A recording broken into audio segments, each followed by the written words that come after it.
সর্বপ্রথম আমরা ইটাব সফটওয়্যারটা ডাবল ক্লিক করে ওপেন করব। আশা করি ডাবল ক্লিক করে ওপেন করতে পারবেন। এটা ইটাব 2016 যে সফটওয়্যারটা সেটা আমরা ইউজ করব।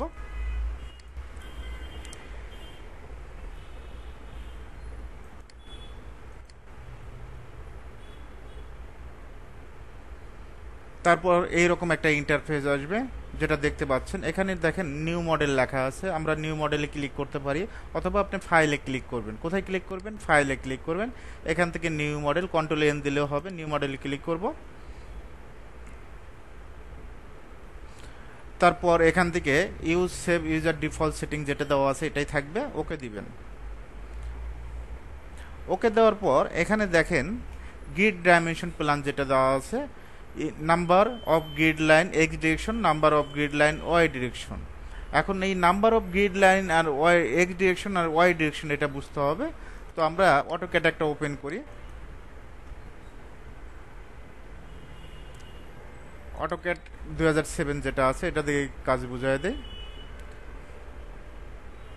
ওকে, অটোক্যাডের ডিরেকশন দেখেন দুইটা আছে, একটা এক্স ডিরেকশন, এ পাশে দেখেন এ পাশে দেওয়া আছে এক্স ডিরেকশন, একটা ওয়াই ডিরেকশন। এখন এক্স ডিরেকশনে কয়টা গ্রিড লাইন আছে, মানে কয়টা কলাম লেআউটে যাইতে হবে।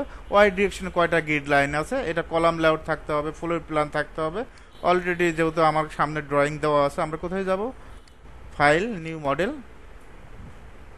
এখান থেকে use save user default setting, number of grid line y ডিরেকশনে আপনার এক্স ডিরেকশনে আছে 7, কয়টা grid line? 7। Y number of grid line y ডিরেকশনে আছে 4। যেহেতু আমার সামনে ড্রয়িংটা দেওয়া, আপনাদের গ্রিড লাইনগুলো দেখবেন কলাম লেআউটে কয়টা এক্স ডিরেকশনে গ্রিড আছে, কয়টা ওয়াই ডিরেকশনে গ্রিড আছে, জাস্ট এতটুকুই বসাবেন। তারপরে আমাদের যে কাজটা থাকবে, এখান থেকে কাস্টম গ্রিড স্পেসিং, এটা আশা করি ক্লিক করতে পারবেন। ক্লিক করার পর এডিট গ্রিড ডাটা। এখন দেখেন রেক্ট্যাঙ্গেল গ্রিড যেটা আছে, রেক্ট্যাঙ্গুলার গ্রিড, এখানে ডিসপ্লে গ্রিড ডাটা অর্ডিনেট, আর একটা হলো ডিসপ্লে গ্রিড ডাটা স্পেসিং। আমরা যেহেতু স্পেসিংটা জানি, একটা গ্রিড থেকে একটা গ্রিডের দূরত্ব জানি, তো আমরা অবশ্যই ডিসপ্লে গ্রিড ডাটা স্পেসিংয়ে ক্লিক করব।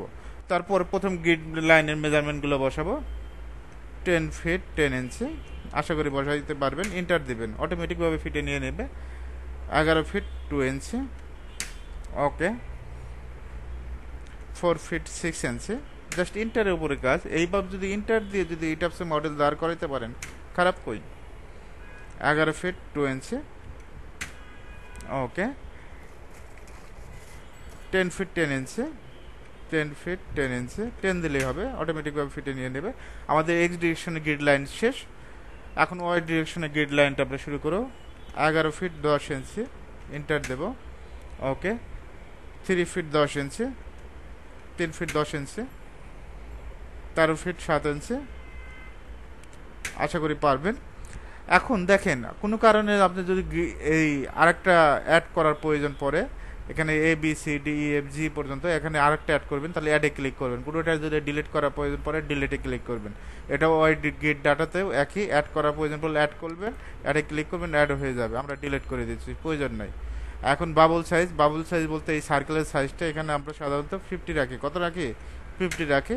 তো আপনারা 40 রাখতে পারেন, এটা স্ট্যান্ডার্ড কোনো সাইজ নেই।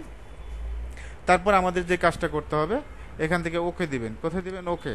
ওকে দেওয়ার পর এই যে story dimension, simple story data. এখন কত তালা প্রজেক্ট করবেন? আপনি যদি এখানে 12 তালা করেন তাহলে 14 হবে। কি কারণ 14 হবে? একটা সিঁড়ি ঘরের জন্য, একটা শর্ট কলামের জন্য। আমি যদি 22 তালা করি তাহলে কত দেব? এখানে 24 দেব। কেন? একটা সিঁড়ি ঘর, একটা শর্ট কলাম। ওকে। আমরা এখানে যেহেতু 6 তালা করব তাহলে 8 দেব। কত দেব? 8, যেহেতু একটা সিঁড়ি ঘরের জন্য, একটা শর্ট কলামের জন্য। ওকে। টিপিক্যাল স্টোরি হাইট যেটা, এটা 10 ফিট, 10 ফিট দিয়ে দিলাম। এখন বটম স্টোরি হাইট 8 ফিট দেবো। কত ফিট দেবো? 8 ফিট। তারপর custom story data, just edit story ডাটাতে ক্লিক করব। ক্লিক করার পর আমরা এখানে দেব, ক্যাপসলক অন করে নেবেন, GF ground floor, first floor,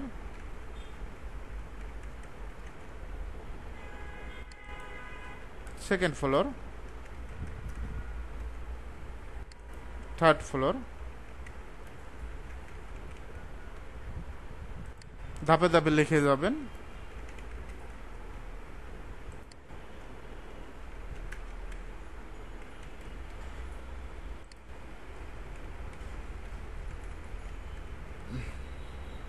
উপরে একটা টপ, টপের হাইটটা যদি কোনো কারণে কমানোর প্রয়োজন পড়ে 8 ফিটে দিতে পারেন, অসুবিধা নেই। কালারটাও চেঞ্জ করতে পারবেন, জাস্ট ক্লিক করে কালার চেঞ্জ করবেন, ওকে দিবেন, তারপর গ্রিড অনলি, জাস্ট ওকে।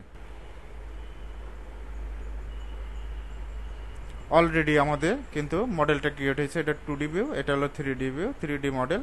আমরা এখান থেকে যদি আমরা এলিভেশন দেখতে চাই, এই যে এলিভেশনে ক্লিক করবেন, একটা সাইড কমপ্লিট, আমরা এলিভেশনটা দেখবো, সাইডটায় আসবে, ঠিক আছে। আমরা যদি নাম্বার অফ গ্রিড লাইন এখান থেকে এলিভেশনে ক্লিক করবেন, কোথায় ক্লিক করবেন, এলিভেশনে, এখান থেকে এক নাম্বার গ্রিড লাইনের এলিভেশন দেখতে পাচ্ছেন, 1 নাম্বার গ্রিড লাইনের এলিভেশনটা দেখা যাবে।